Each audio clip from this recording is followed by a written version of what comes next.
Hi friends, today our topic is JAB in that Indian economy and Indian financial system paper law, module A, under that unit number 8. ఏం చెప్తుందంటే foreign trade policy, foreign investments and economic development. Let me start. Foreign trade policy అంటే trade అంటే ఏంటండి? Export and import. సింపుల్గా చెప్పాలంటే exports and imports. So ఈ activity చేసేదంతా కూడాను ట్రేడ్ అంటాం. So foreign trade policy refers to that economic policy that governs an economy's export and import activity. Economic policies అనేటప్పటికీ such as foreign trade policy and foreign investment policy అనే రెండు ఉంటాయి. These two are critical components of that economic process. ఎందుకంటే ఈ foreign investment policy అనేది separate. That means ఇన్వెస్ట్కి సంబంధించిన related అది. ఇదేమో ట్రేడ్కి సంబంధించింది అనమాట. సో రెండు కూడా ఎకనామిక్ ప్రాసెస్లో కాంపోనెంట్స్ అవి. A well planned foreign policy adds to that local economies output and nation's prosperity. India has had special policies promoting trade and investment from its Inception.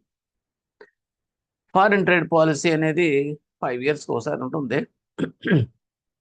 So we're reading about that 2015-20. ఈ foreign trade policy అనేది time to time renew అవుతుంటుంది.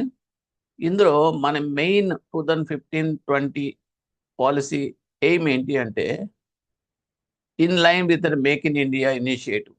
Main that one make in India initiative provides A framework for promoting goods and services exports as well as employment generation and value addition in the economy. అంటే మన ఇండియాలో ఇండిజియస్గా తయారీ చేయడం, దాన్ని export చేయడం. ఎప్పుడైతే మన ఇండియాలో తయారు చేయడం మొదలు పెడతామో మేక్ ఇన్ ఇండియా కింద, సో మనకి ఏంటంటే ఎంప్లాయ్మెంట్ అనేది జనరేట్ అవుతుంది. Okay, so that is the value addition కింద వస్తుంది అన్నమాట మన ఎకానమీకి. ఎయిమ్స్ ఏంటి? ఈ ఫారిన్ ట్రేడ్ పాలసీలో ఎయిమ్స్ ఏంటంటే the new strategy aims to help both the industrial and service sectors with a specific emphasis on improving the ease of doing business. And చాలా సులభతరంగా బిజినెస్ చేయడం అంటే వితౌట్ ఎనీ హర్డిల్స్. ఏదైనా చేయాలనుకున్నప్పుడు government నుంచి regulations కానీ తర్వాత ప్రోటోకాల్స్ ఇటువంటి బ్యూరోక్రసీ ఇటువంటి ఏం లేకుండా సింపుల్ వేలో క్లియరెన్సెస్ రావడం, అప్రూవల్స్ తీసుకోవడం చేయడం మాట్లాడేది. Okay, that it is industrial and service sectors కింద అది న్యూ స్ట్రాటజీ అనేది ఏం చేసాం. ఈ ఫారిన్ ట్రేడ్ పాలసీ ఏమేంటంటే increase India's merchandise and service exports, business exports అన్నీ కూడాను ఒక టార్గెట్ ఇది ఇచ్చారు. అది ఇంపార్టెంట్ కాదు, అంటే almost double that present target at the time. It also aim to increase the India's share of the global exports. Global exports అనేది that is also main task. 2 to 3.5% or ఇంక్రిమెంటల్గా కూడా అదే percentage తోటి మనం పెంచాలి. The strategy seeks to empower India to adapt external challenges while keeping in step with the rapidly evolving external trade environment and to take a trade significant contributor to the nationals economic growth and development. ఆ రకంగా ఏంటంటే ఆ ట్రేడ్ని మనం మొత్తం focus చేయాలి. Major contributor of that nationals economic growth కింద, develop కింద. So దాని ఉద్దేశం ఏంటంటే తయారీ రంగాన్ని ప్రోత్సహించడం, సర్వీస్ రంగాన్ని ప్రోత్సహించడం, that to make in India strategy policy initiative తోటి అవన్నీ కూడా మనం ఎక్స్పోర్ట్ చేసి we have to gain that income. Okay, so FTP అనేది మనం అనుకున్నాం దేర్ ఆర్ 2 schemes ఉన్నాయి. ఇది ఫారిన్ ట్రేడ్ పాలసీలో 2 schemes ప్రపోజ్ చేశారు. ఒకటి ఆ 2 ఇంపార్టెంట్. MEIS అంటే మర్కెండైజ్ ఎక్స్పోర్ట్స్ ఫ్రమ్ ఇండియా స్కీమ్ 1. దాని ఇంటెన్షన్ ఏంటంటే for exporting defined products to the designated destinations. Defined products అనేది డిఫైన్డ్ ప్రోడక్ట్స్, అన్ని ప్రోడక్ట్స్ ఏ ప్రోడక్ట్స్ అంటే ఆ ప్రోడక్ట్స్ స్పెసిఫిక్ ప్రోడక్ట్స్ అనేది తయారు చేయటం, వాటిని డిజిగ్నేటెడ్ డెస్టినేషన్స్ కంట్రీస్కి మనం ఎక్స్పోర్ట్ చేయటం. దాంట్లో ఆ డిఫైన్ చేసిన వాటిలో అన్నిటికీ కూడా ఈ స్కీమ్ కవర్ అవుతుంది అన్నమాట. Merchandise exports from India scheme అనేది కవర్ అవుతుంది. నెక్స్ట్ ఏంటంటే SCIS services exports from India scheme. ఇందులో for promoting exports of designated services, ఈ సర్వీసెస్లో ప్రమోట్ చేసేది ఏంటంటే ఎక్స్పోర్ట్స్ ఆఫ్ డిజిగ్నేటెడ్ సర్వీసెస్, కొన్ని పర్టికులర్ సర్వీసెస్ మాత్రం మనం ప్రమోట్ చేస్తున్నాం ఎక్స్పోర్ట్స్ రంగంలోకి. సో అవన్నీ కూడా that will be coming under the purview of services exports from India scheme. అంటే ఈ స్కీమ్స్ కొన్ని ప్రోత్సాహాలు, తర్వాత కొన్ని ఇన్సెంటివ్స్, ఇవన్నీ ఈ టైప్ ఆఫ్ థింగ్స్ ఉంటాయి అన్నమాట. Salient features of foreign trade policy 2015-20 వస్తే, ఇంతకు ముందు already before these two schemes there are some different schemes ఉన్నాయి. అవేంటంటే earlier 5 different schemes, reward schemes అంటాం. అవి focus product scheme, market linked focus product scheme, focus market scheme, agriculture infrastructure incentive scheme and Vishesh Krishi Gram Udyog Yojana BKGUY. ఈ 5 different schemes, reward schemes అన్నీ కూడాను club చేసేసి they merged into a single scheme. అదే ఇప్పుడు మనం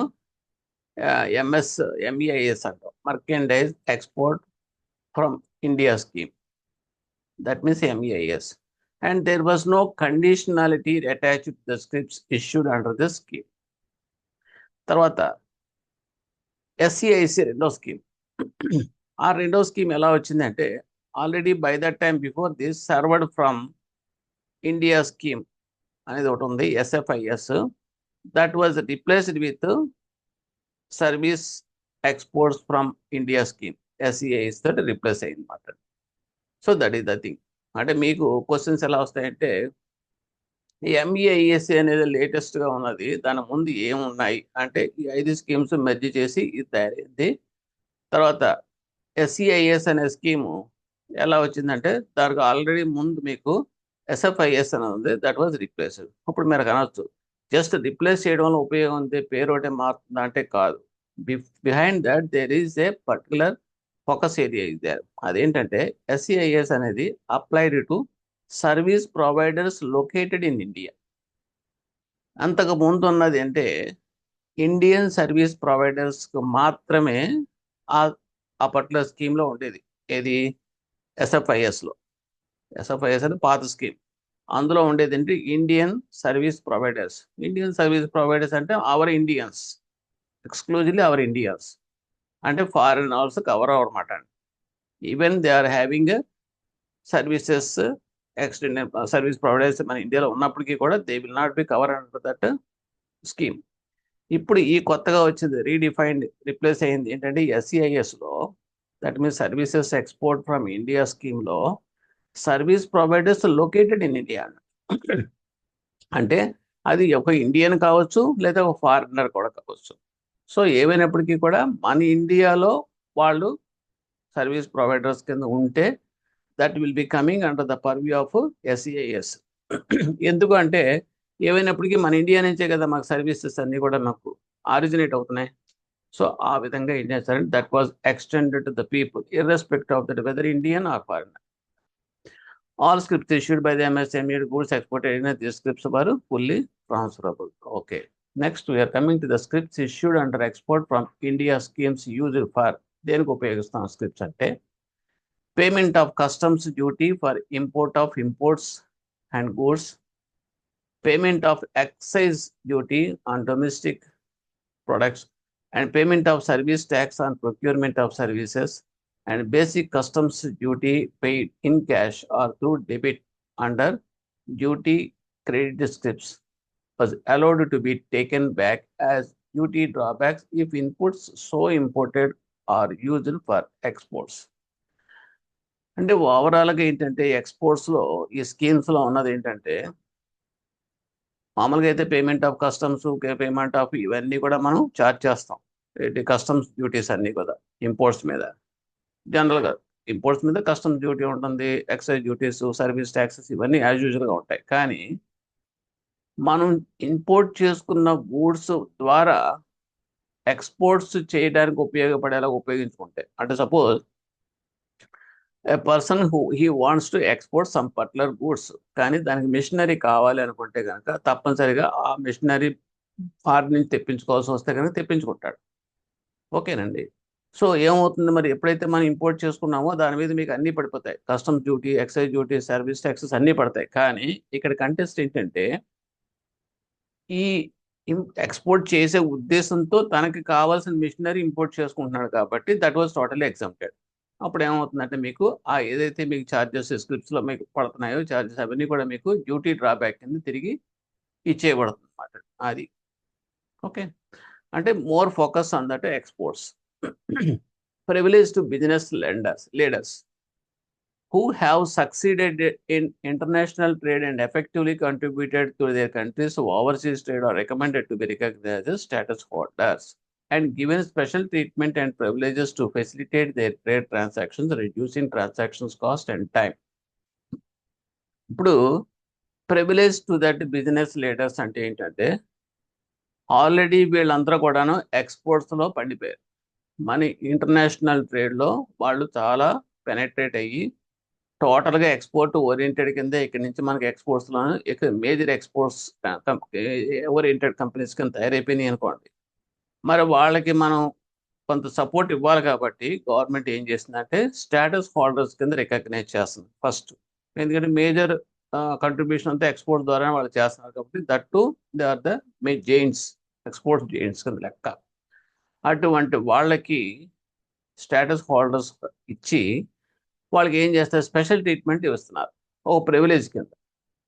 ఏ రకంగా అంటే ట్రేడ్ ట్రాన్సాక్షన్స్ అన్నీ కూడా వాళ్ళకి నచ్చినట్టుగా చేసుకునేలాగా, reducing transaction cost and time. అంటే వాళ్ళకి సంబంధించిన ఏదైనా ఉందంటే కనుక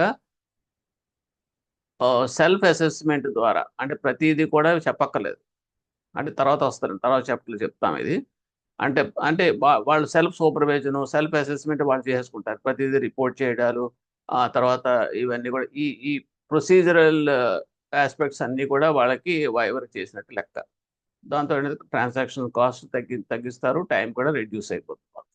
ఇదేంటి ఒక ఆనర్ కింద లెక్క, అంటే ప్రివిలేజ్ కింద లెక్క. Okay. And boost to make in India special initiatives have been made to assist the indigenous capital goods manufacturing industry in order to boost the Make in India campaign. Next ఏంటంటే capital goods ఉన్నాయి. Capital goods అంటే machinery, దేని ఒక factory కనుక start చేద్దాం అనుకున్నాం అనుకోండి ఇండియాలో, దానికి సంబంధించిన మిషనరీ మనం జర్మనీ నుంచి ఇంపోర్ట్ చేసుకోవాల్సిన పరిస్థితి వచ్చింది అనుకోండి, దట్ మీన్ క్యాపిటల్ గూడ్స్ అంటాం ఆ పర్టికులర్ మిషనరీని. సో అలా అక్కడ లేకుండా ఆ మిషనరీ ఇండియాలోనే తయారవుతుంది అనుకోండి, సో ఇప్పుడు ఏమవుతుంది, ఇంజనీర్స్ క్యాపిటల్ గూడ్స్ అంటాం దాన్ని, ఇక్కడే తయారవుతున్నాయి ఆ క్యాపిటల్ గూడ్స్. అటువంటి మిషనరీని ఉపయోగించుకుని వీళ్ళు మ్యానుఫ్యాక్చరింగ్ చేసి ఎక్స్పోర్ట్స్ కింద చేసుకుంటున్నారు అనుకోండి, అంటే దాన్ని ఏమంటామంటే మేక్ ఇన్ ఇండియా క్యాంపెయిన్ కింద వస్తుంది. ఓకే. అటువంటి స్పెషల్ ఇనిషియేటివ్స్ తోటి బూస్టప్ చేయడానికి కంట్రిబ్యూట్ చేస్తున్నారు కాబట్టి వాళ్ళకి ఏంటంటే కొన్ని స్పెషల్ ప్రివిలేజెస్ అనేది మనం ఎక్స్టెండ్ చేస్తాం. Okay. And the export promotion capital goods plan, ఇది ఏంటంటే ఈపీసీజీ అంటాం, export promotion capital goods plan.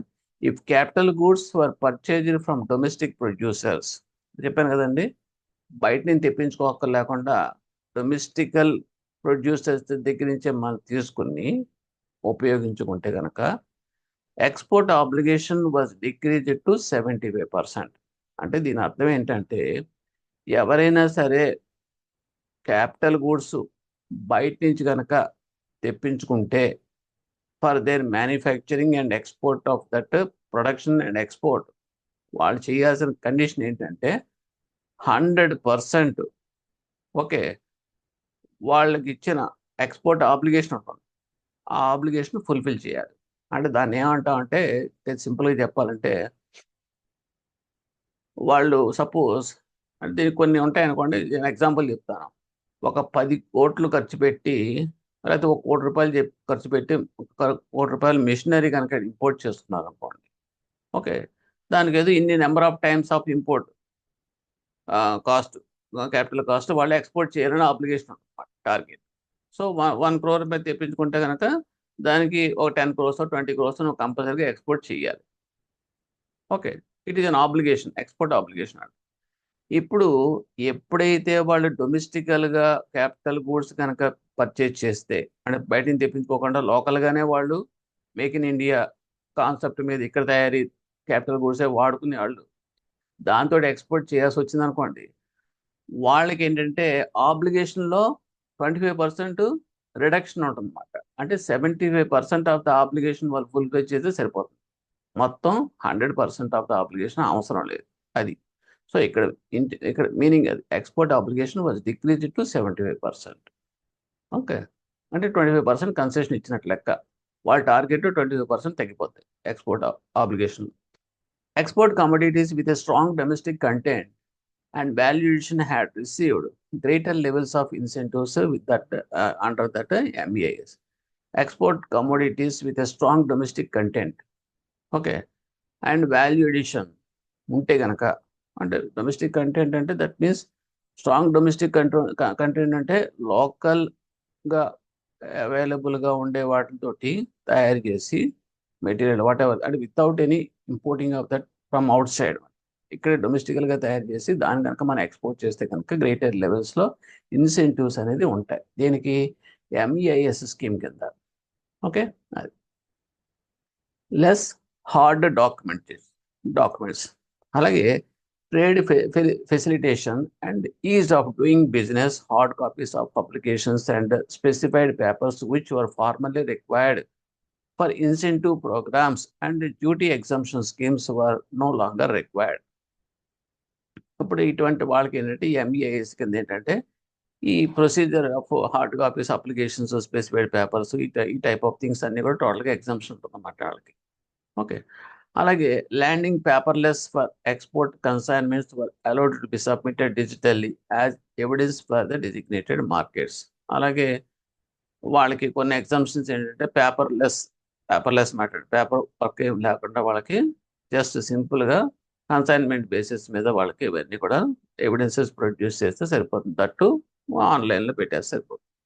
Dedicated email addresses for established for speeder and paperless contact, అంటే ఇంకా ఫిజికల్గా వాళ్ళకి కరస్పాండెన్స్ ఏమి లేకుండా through emails they can get confirmations and they can submit their reports in everything. Okay, and other digital groups. So దీని simplification అన్నమాట. Time అనేది save అవుతుంది, ప్లస్ కాస్ట్ అనేది కూడా సేవ్ అవుతుంది. Next, highlights of foreign trade policy 2015-20 వస్తే ఇది ఇందాక అనుకున్నది, that is made in India programme ఇది. Okay, and it is that the policy aimed to enable India to respond to the challenges of the external environment, keeping in step with the rapidly evolving international trading architecture and make trade a major contributor to the country's economic growth and development. ఇక్కడ ఏంటంటే without importing of this, సింపుల్గా చెప్పాలంటే మనకి చిన్న example చెప్తాను. వందే భారత్ ఉంది. Vande Bharat actually they proposed to import that trains from Switzerland, some other country, European country, but they quoted for 250 crores. But ultimately, our people, they have took as a challenge and made in India కింద తీసుకున్నారు దాన్ని, ఆ ప్రాజెక్ట్ని. So only 110 crores తోటి making of that train అనేది చేసి చూపించారు. అంటే యాక్చువల్లీ ఏంటి ఇందులో మనకు తెలిసింది ఏంటంటే ఇది మనకు చేయాల్సింది ఈ పాలసీ ఏమిటంటే, ఎందుకంటే respond challenges of the external environment and instead of at పార్ and more standards than that European countries they made this Vande Bharat train with cheaper price. దానికి కొన్ని ఇన్సెంటివ్స్ కూడా ఉంటాయి, బికాజ్ ఎందుకంటే మీరు ఇంపోర్ట్ చేసుకున్న కాడి నుంచి మీకు ఎక్సైజ్ డ్యూటీస్ ఇవన్నీ పడాయి కదండి.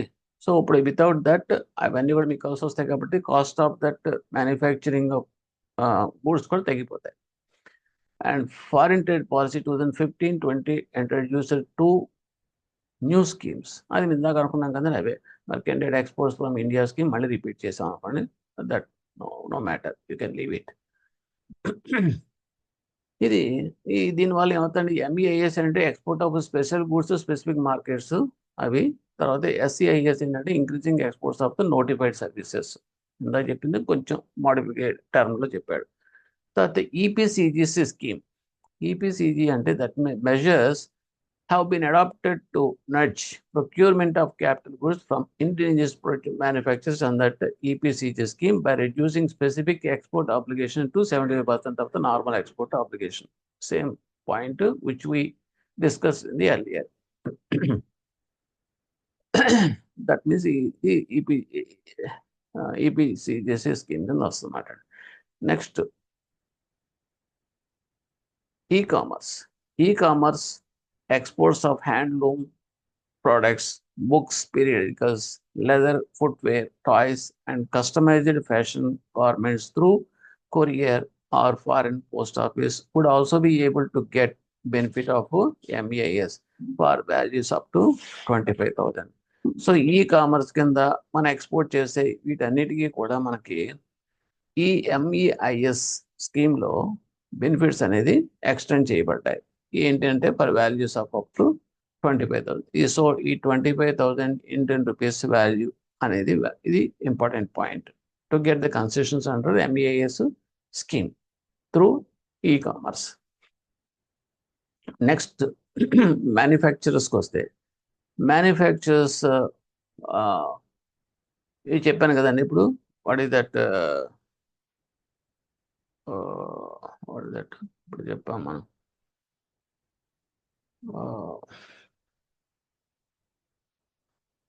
సెల్ఫ్ సర్టిఫై చేసుకోవచ్చు. అంటే just we discuss this one minute. Status holders, manufacturers are already established in the status holders అంటాం కదా. వాళ్ళు ఏంటంటే వాళ్ళకు ఉండే ఫెసిలిటీ ఏంటంటే they can able to self certify they manufactured goods in phases as originating from India with a view to qualifying for preferential treatment under various forms of bilateral and regional trade agreements. ఇది special privilege they are giving to that manufacturers. నేను చెప్పాను చూడండి, top exporters ఉంటారని చెప్పాను. వాళ్ళని మనం status holders అని అంటున్నాం, రికగ్నైజ్ చేస్తున్నాం వాళ్ళని. వాళ్ళకు ఉండే ప్రివిలేజ్ ఏంటంటే సెల్ఫ్ సర్టిఫికేషన్ చేసేసుకోవచ్చు. వాళ్ళు మళ్ళీ ఎవరన్నా వేరే వాళ్ళ దగ్గర నుంచి మళ్ళీ సర్టిఫికేట్ అక్కర్లా. సో ఐఎమ్ గుడ్, ఐఎమ్ అంటే manufacturing goods in phrases in the originating from India నుంచి నేను చేసుకున్నట్టుగా, అంటే వితౌట్ ఎనీ సర్టిఫికేషన్ అక్కర్లా. They themselves certify that it is the product is from India అని చెప్పేసి వాళ్ళు చేసుకోవచ్చు అన్నమాట. Qualifying for preferential treatment under various forms of bilateral regional trade agreements కూడా వాళ్ళు దీన్ని ఉపయోగించుకోవచ్చు.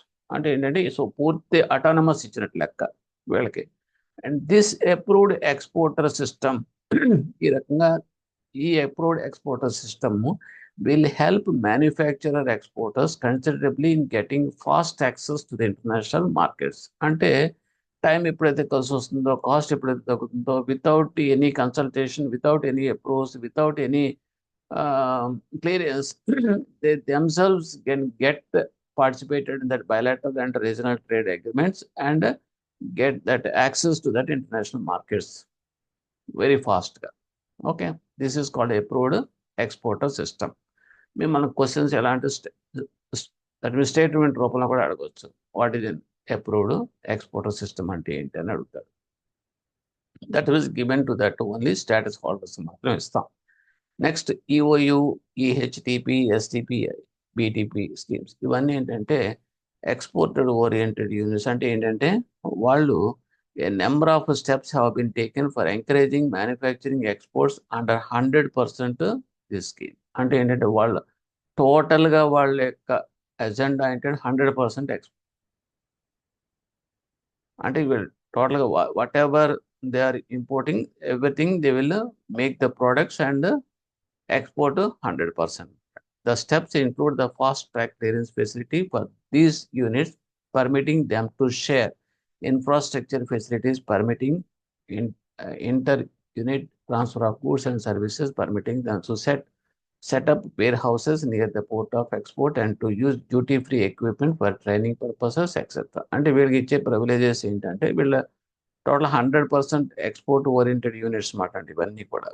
సో వీళ్ళకి ఇచ్చేది ఏంటంటే privileges for storing of their goods, manufacturing everything, warehouses, set up warehouses అనేది వాళ్ళు near by that A port of export అనేది వాళ్ళకి చేసుకోవచ్చు. అండ్ అలాగే they free duty free equipment for training purposes అని కూడా వాళ్ళు యూజ్ చేసుకోవచ్చు. తర్వాత నిర్యాత్ బంధు scheme.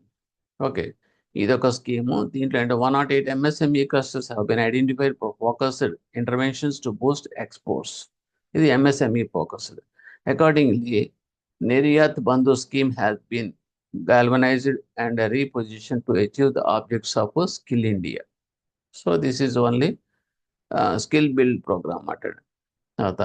Facilitation, trade facilitation, and enhancing the ease of doing business are the other major focus areas in this new FTP, and that means foreign trade policy. One of the major objectives of the new FTP is to move towards the paperless working in 24/7 environment, and there and the digital format lo jarugutai aన్నమాట.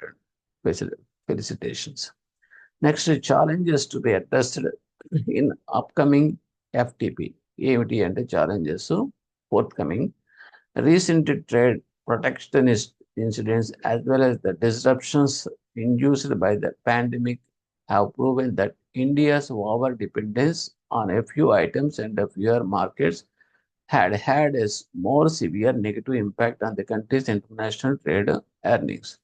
ఇక్కడ Covid 2019లో వచ్చినప్పుడు కొన్ని set backs అనేది vulnerabilities అని బయటపడ్డాయి. ఏమిటి అంటే మనం over depend China మీద డిపెండ్ అయిపోయాం.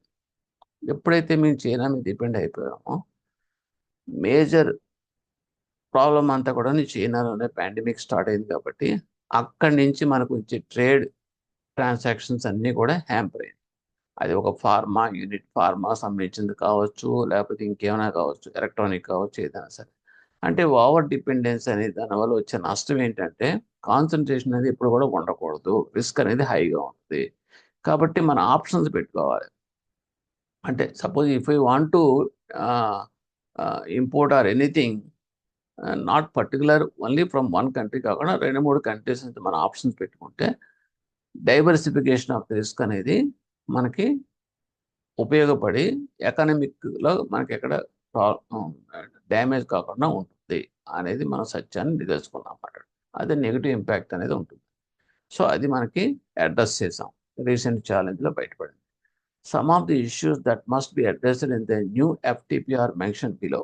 అవేంటి అంటే India's high export orientation in a few large trading partners and a few products preclude its ability to fully offset any sharp decline in exports.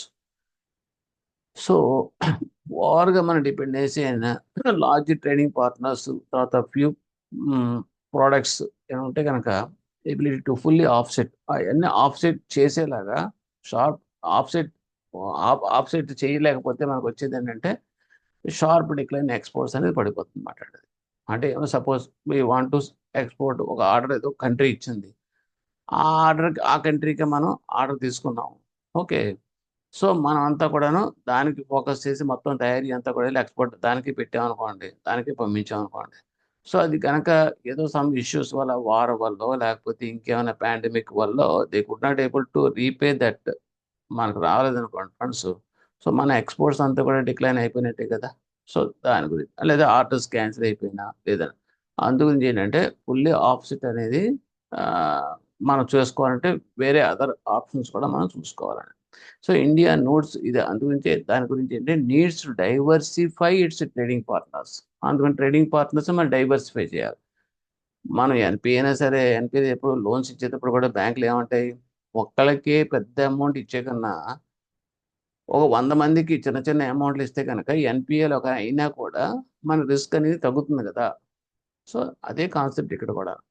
Both export markets, import sources, and find alternative high-value products due to the scale of contemporary economics and speaking risk. India may explore targeted geographies and product-specific strategies. ఆ రకంగా మనం options వేరే diversified countries అనేవి వెతుక్కోవాలి. Exploring opportunities in new markets. ఆ రకంగా ఏంటంటే new markets మనం ఎక్స్ప్లోర్ చేయాలి. Opportunities Africa, South East Asia, Latin America through strategic investments where receptionist towards the non-Chinese trading partners is important and needs to be explored further. అంటే China కాకుండా non China అంటే అదే కదండి, other than China. India may aim at diversifying its import supplies. Products having high import oriented from few countries, especially China, need to be diversified. మన imports కొన్ని raw material కావచ్చు, లేదా కొన్ని items మన China మీద ఫోకస్ పెట్టాం. ఇప్పుడు electronics ఉన్నాయి, ఎలక్ట్రానిక్ గూడ్స్, సీడీలు అయితే ఏంటి, తర్వాత వాట్ ఈస్ దట్, ఈ ఐసీ చిప్స్ ఏంటి ఏంటి, ఓకే, సెమీ కండక్టర్స్, ఇవన్నీ కూడా ఎప్పుడైతే మనం చైనా మీద డిపెండ్ అయిపోయామో, చీప్గా వస్తున్నాయని చెప్పి ఒక్కసారి మ్యానుఫ్యాక్చరింగ్లో చైనా ఎఫెక్ట్ అయ్యేటప్పటికి, మనకు ఆప్షన్ లేకపోయేటప్పటికి మన ఇండియాలో వాటి యొక్క ఐటమ్ ప్రొడ్యూస్ కావట్లేదు కాబట్టి రేట్స్ అనేది పెరిగిపోయి షార్టేజ్ ఆఫ్ దిస్ పర్టికులర్ ఈ ఎలక్ట్రానిక్ గూడ్స్ అనేది మనం ఫేస్ చేసాం. సో ఇటువంటిది ఉండకూడదు అని చెప్పేసి డైవర్సిఫికేషన్ కంపల్సరీగా ఉండాలని చెప్తున్నాడు అనమాట. The policy needs to ensure that product or market concentration of India state should not go beyond specific limits. Concentration అనేది ఉండొచ్చు కంట్రీ మీద, ఓకే, కానీ దానికి లిమిటేషన్, ఎక్స్పోజర్ లిమిట్స్ అనేది పెట్టుకోవాలి. ఓకే, లేనప్పుడు ఏమవుతుందంటే మనకు టోటల్గా కొలాప్స్ అవుతుంది economy. Promoting efficiency of this. Next FDIs, FII and recent trends. That means FDIs అంటే ఫారిన్ డైరెక్ట్ ఇన్వెస్ట్మెంట్స్.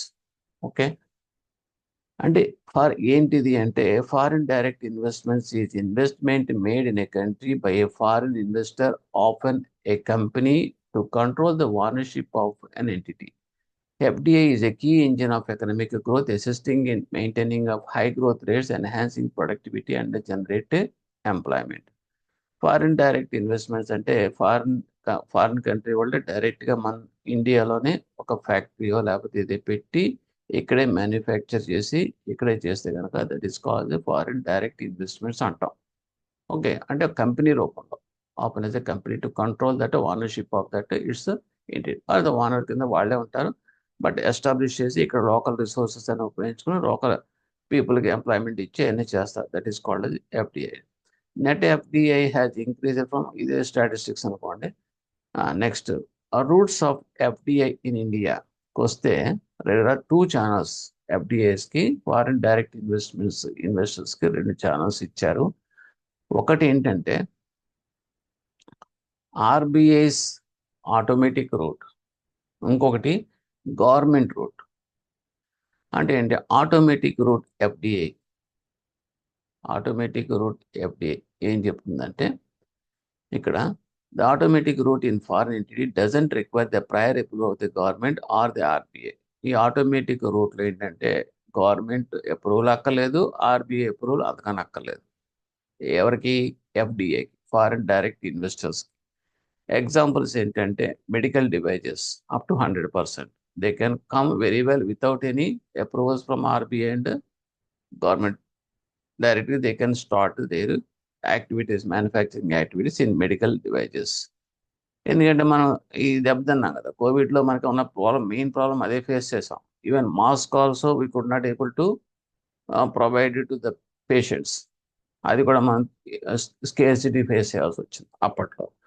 అలాగే కొన్ని మెడికల్ డివైజెస్ కూడా మనకి షార్ట్ వచ్చినాయి.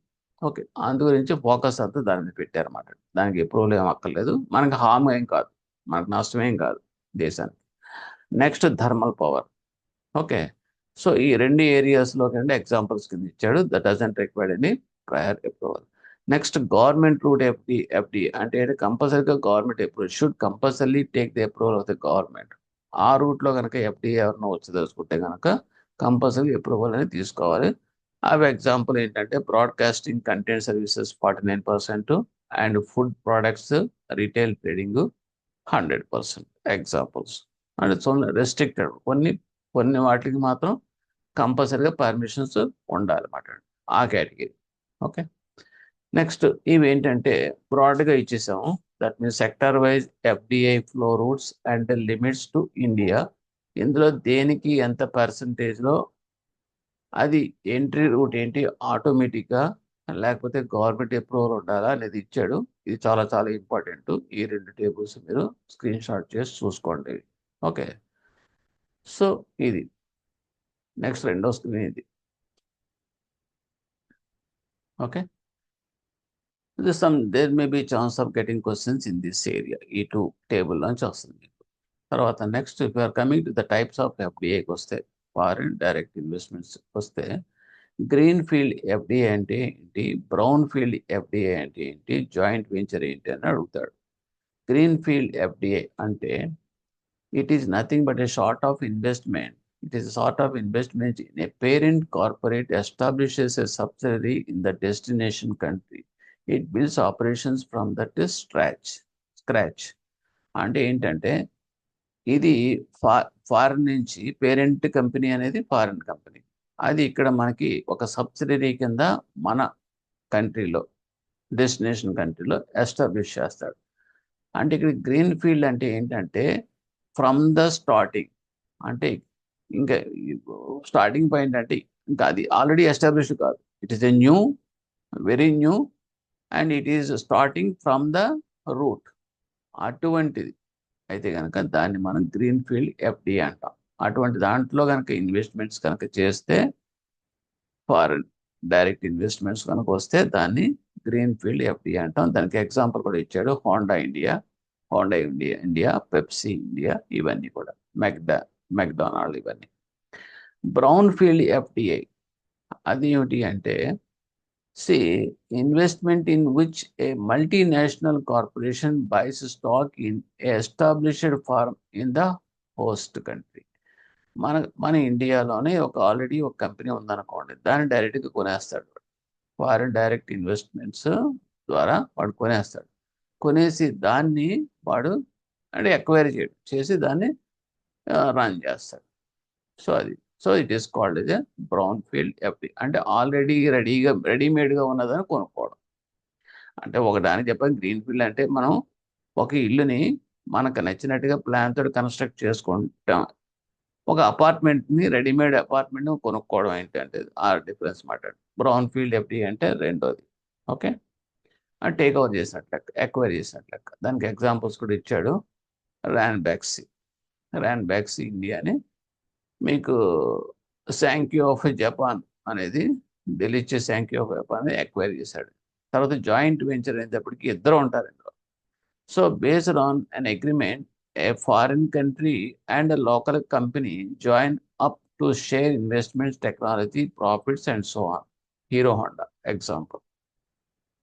సో ఎగ్జాంపుల్స్ మీరు కోట్ చేసి and what category of FD అని కూడా మిమ్మల్ని అడిగే ఛాన్సెస్ ఉంటాయి. అడుగుతాడు హీరో హోండా అనేది వాట్ టైప్ ఆఫ్ ఎఫ్డిఐ కింద అడుగుతాడు. Green field FDI, brown field FDI, joint venture. Okay, that if you see these two examples you can get the answer. And FDI prohibited sectors. FDIని foreign direct investments prohibit చేసిన sectors ఏమున్నాయి అంటే కింద ఇచ్చాడు కొన్ని list. అవి ఏంటంటే lottery business which includes government, private lottery, online lotteries, ఇటువంటి వాటిలో ఫారిన్ డైరెక్ట్ ఇన్వెస్ట్మెంట్స్ను ప్రోహిబిట్ చేశారు. Gambling, betting as well as casinos. Okay, and chit ఫండ్స్లోకి వాళ్ళు ఎంటర్ అవ్వడానికి లేదు, నిధి కంపెనీలోకి ఎంటర్ అవ్వడానికి లేదు, trading in transferable development rights టీడీఆర్స్లోకి ఎంటర్ అవ్వడానికి లేదు, రియల్ ఎస్టేట్ బిజినెస్ చేయడానికి అందులోకి ఎంటర్ అవ్వడానికి లేదు, కన్స్ట్రక్షన్స్ ఆఫ్ ఫార్మ్ హౌసెస్ అందులోకి ఎంటర్ అవ్వడానికి లేదు, మ్యానుఫ్యాక్చరింగ్ ఆఫ్ సిగరెట్స్, టొబాకో సంబంధించిన వీటిల్లో కూడా వాళ్ళు ఎంటర్ అవ్వడానికి లేదు. And activity sectors not open to private sector investments, example atomic energy, railway operations, other than permitted activities కానీ ఇవన్నీ కూడా అందులో కూడా వాళ్ళు ఎంటర్ అవడానికి లేదు. అంటే these are all prohibited activities in which FDI should not be entered, not allowed.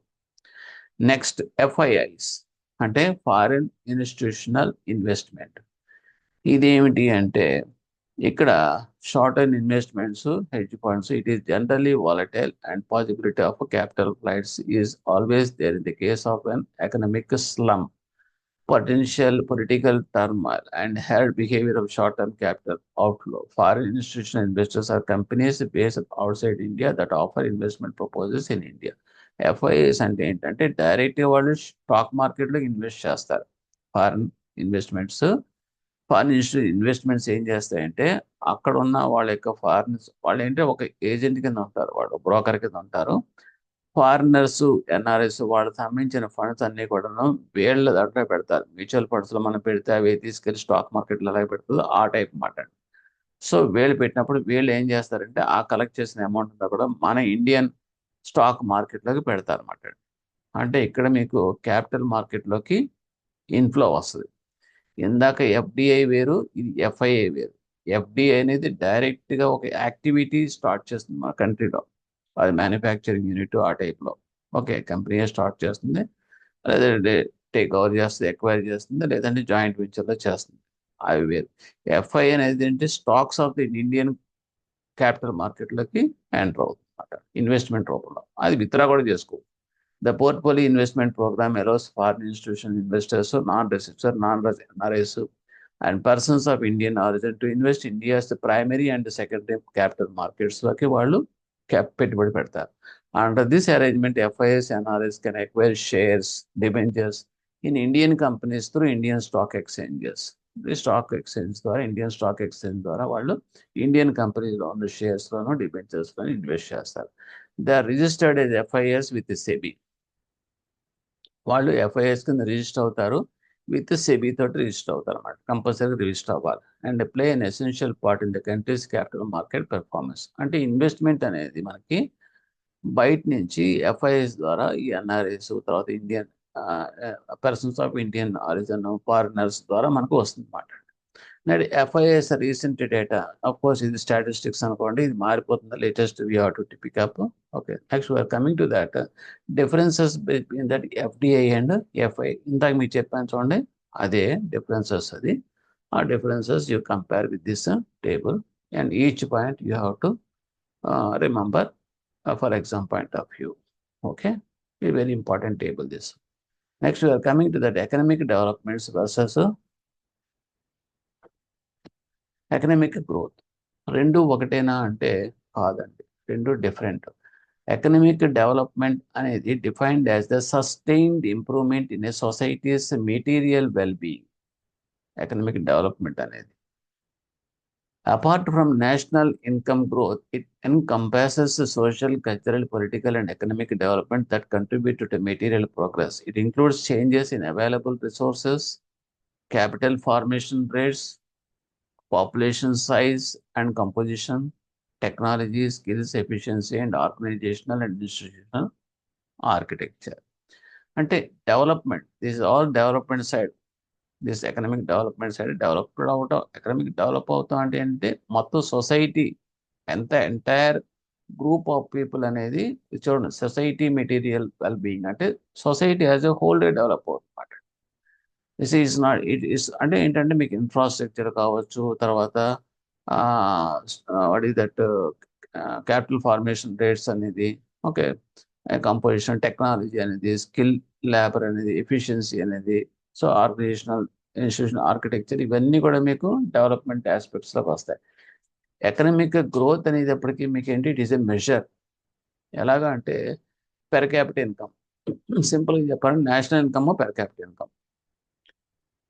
Okay, so economic growth is defined the process by which an economy's actual national income and per capita income grow over time when compared to the economic development. Growth is a restricted term.